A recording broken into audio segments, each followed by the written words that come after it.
董小鹏，今年25岁，明通股份 CEO 董天惠的独生子。生父在他2岁的时候就跟董天惠离婚了，从此再无往来。董小鹏也随之改了母姓。大学毕业后，先后进入3家公司，但没到半年就辞职了。他名下还有一家贸易公司，但经营情况显示是暂停。目前了解的情况只有这些。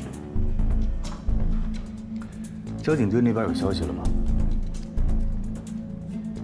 虽然我无权调用车辆照片，但他们明确地告诉我，今天凌晨那起豪车撞伤外卖员的肇事车辆是一辆白色的超跑，车号是沪 BT5788，车主正是董小鹏。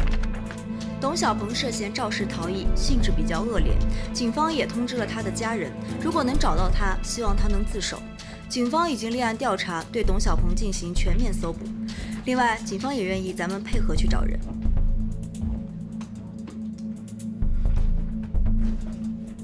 现在大家都清楚了吧？这不是一个简单的找人业务，也不是一个普通的交通肇事逃逸，这就是一起危机公关事件。所以，董天惠会来找我们。董小鹏平时去的地方都查了吗？董小鹏喜欢玩游戏，他经常去的几家高档网吧我都去问过了，那边的人都认识他，说他是网络游戏高手，但这2天没有去。其他关系查了吗？小鹏家的亲朋好友本来就不太多，目前为止，我只联系到了3个人。第一个是他们家的保姆，小鹏昨天晚上出去后就再也没回来，剩下的他也不知道。第2个是他们家的司机，不过半个月前被辞退了。第3个是小鹏大学时期最好的朋友，时过半年了。我一直觉得像这样的单亲家庭，母子关系应该是不错的。记得我们上小学的时候，小鹏特别瘦小，老被高年级欺负，他妈也是气汹汹的跑去学校找领导告状。不过他们什么时候关系变成这样了，我也不太清楚。现在很尴尬。这就是女大18变，儿大不由娘啊！这也是你不结婚的理由吧？我不想结婚，不代表我不想要孩子。你想要孩子呀？我想不想要孩子跟这件事没有关系。我警告你，现在我们在工作，请你不要跟我扯闲篇儿。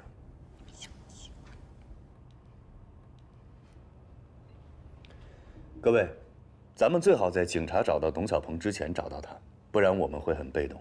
可是我们现在什么线索都没有啊！我有一个办法，可以用 GPS 定位。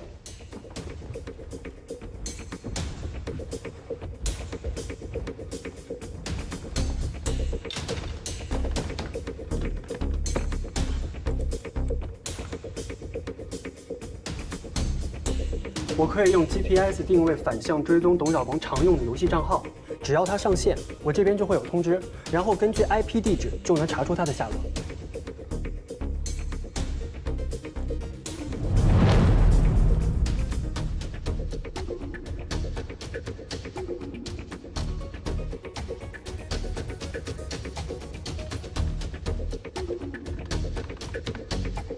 董小鹏在这儿。松江区金水路网鱼网咖，你们俩在这盯着，随时监控董小鹏的行踪。他一旦换了地方，马上通知我们。明白。咱们走。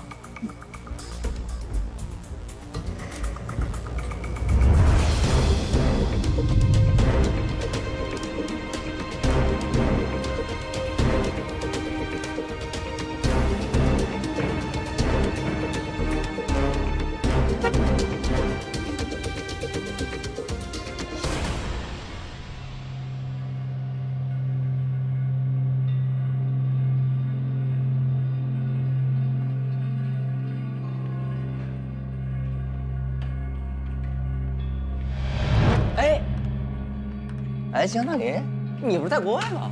叶永福是不是你撞的？你说什么呢？谁是叶永福啊？出了这么大的事儿，你还能躲在这儿玩游戏，你心可真大呀！我真不知道你在说什么。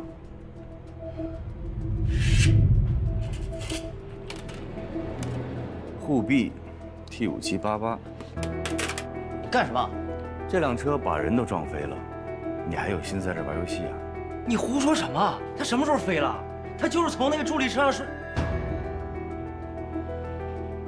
你诈我！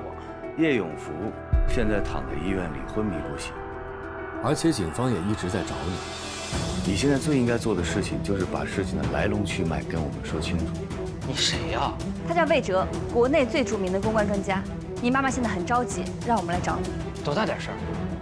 还公关专家？再说我又不是故意撞人，不就赔点钱吗？行了，既然我妈都找着你了，你们就跟她去谈，该赔多少赔多少，我就不管喽。董小鹏，我没有开玩笑，你去自首吧。该赔多少赔多少钱，我自什么手啊？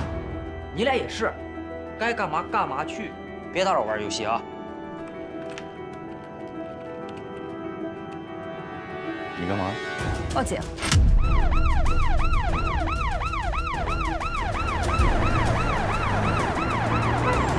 董小鹏，你因为涉嫌肇事逃逸致人重伤，我们依法对你进行拘留。哎，别！哎，你俩快给我妈打电话，让她救我呀！快给她打电话！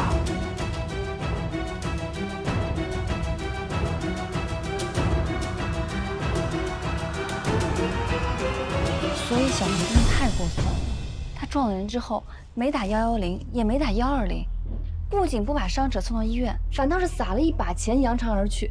他这么做是的，小鹏确实犯了一个低级错误。董总，这不是错误，这是交通肇事逃逸，是违法。魏先生，严重了。警察已经定性了吗？已经结案了吗？我了解我儿子，他绝对不是那种见死不救的人。如果小鹏是一个普通人家的孩子，我只需要去找律师谈就行了。可他不是。我们家是有社会影响的，如果这件事情处理不好，不只是我的名誉受损的问题，明通股份也会受到牵连。你们知道，股市的变化瞬息万千，一个不好的消息传出去，股价就会跌得一塌糊涂。这是我绝对不允许的，所以我需要你们帮我去消除一些负面的影响，适当的增加一些正面的宣传。魏先生，请你一定要理解我，小鹏真的不是那种人，他只是一时的头脑发热，犯了一个低级错误。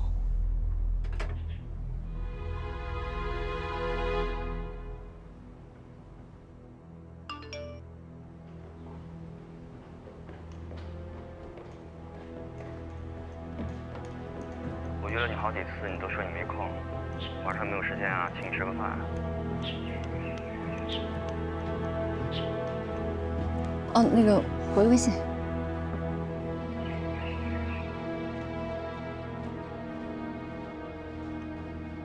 不好意思啊，今天晚上我得加班。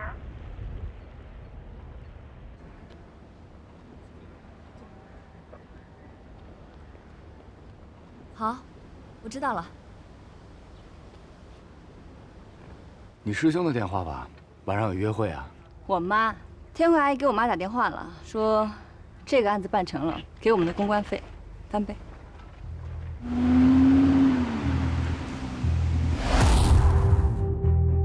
当事人叶永福，山西五寨人。3年前，因为儿子叶东烈考到了上海的一所大学，随即也来到了上海打工。半年前，成为了著名外卖平台“一人3餐”的外卖员。事发当晚，叶永福接到了一单外卖，是送到青山新村，就在祁连路和梅村路路口的位置上。他无视红灯，违章试图穿过路口，刚好董小鹏右拐，因为没有来得及减速，正好撞上了叶永福的助动车。事情发生之后，董小鹏第一时间下车查看叶永福的伤情，随后2个人达成了口头协议。董小鹏留下钱之后就离开了现场。等等，你是说董小鹏和叶永福达成了口头协议？是的。也就是说，叶永福答应了4两？是的。请看董小鹏的证词。那天凌晨我有点急事儿，所以就开得快了点儿，但肯定没超速。在过一个红绿灯的时候，我不知被什么晃了一下，等我缓过神来，就已经跟那人撞上了。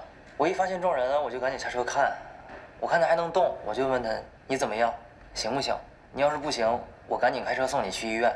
他说没事儿，让我给他点钱，私了，他自己一个人去医院看看就行。所以我就把现金都给他了。哎，我是看他没事儿我才走的。救护车将叶永福送到医院后，他已经陷入了昏迷。这么看来，董小鹏不是肇事逃逸啊？当然不是，董小鹏就是违章驾驶以致伤人，绝对算不上肇事逃逸。董小鹏是无辜的，他现在已经取保候审了。叶永福这样的人啊，我见得多了，是典型的要钱不要命。但这种案子到最后，其实最重要的，已经不是赔偿多少或者判刑轻重的事儿，而是要看舆论的倾向。对，所以现在你们这些公关专家，比我这个律师更有用。这个是几位证人的联系方式。董小鹏现在人在哪儿？他马上就到。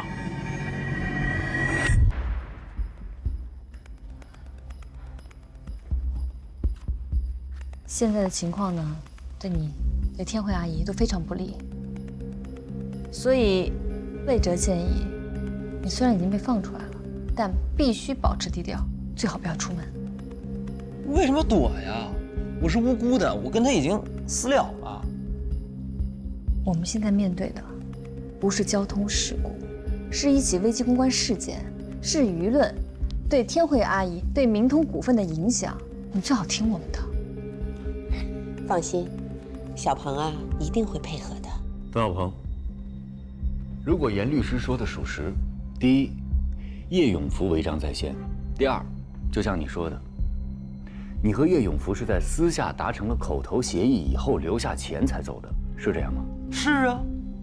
啊，我就说嘛，这里头啊一定是有误会的。小鹏啊，不是那种见死不救的人啊。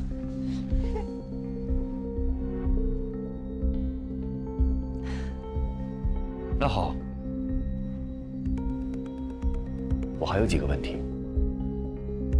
第一，那天凌晨，你为什么把车开得那么快？是有什么急事吗？我那是跑车，我一不留神就开快了。一不留神？啊，那天呀，我们俩吵架了，我让他陪我呀去参加一个活动，他不愿意去，然后我就骂了他，所以呢，他一生气就跑出去了。OK。第二个问题，那天在网吧，你为什么没有告诉我们你和叶永福已经私了了？我那会儿都被你们问懵了，后来警察都来了，我上哪有时间说这个去？为什么把车牌摘了藏起来？我害怕呗，毕竟是撞人了。我其实那会儿就是头脑一热，心里有点虚。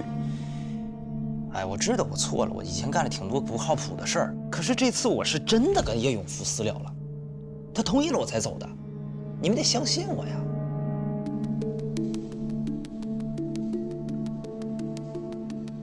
江达林，咱们俩小学就是同学，我是那撒谎的人吗？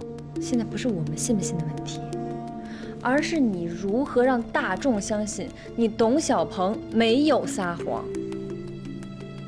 从现在开始，你不许再玩游戏了。你的游戏 ID 已经被曝光，只要一上线，网友就会关注。最近绝对不可以在网上留下任何的痕迹。最重要的是，我希望你对我们诚实。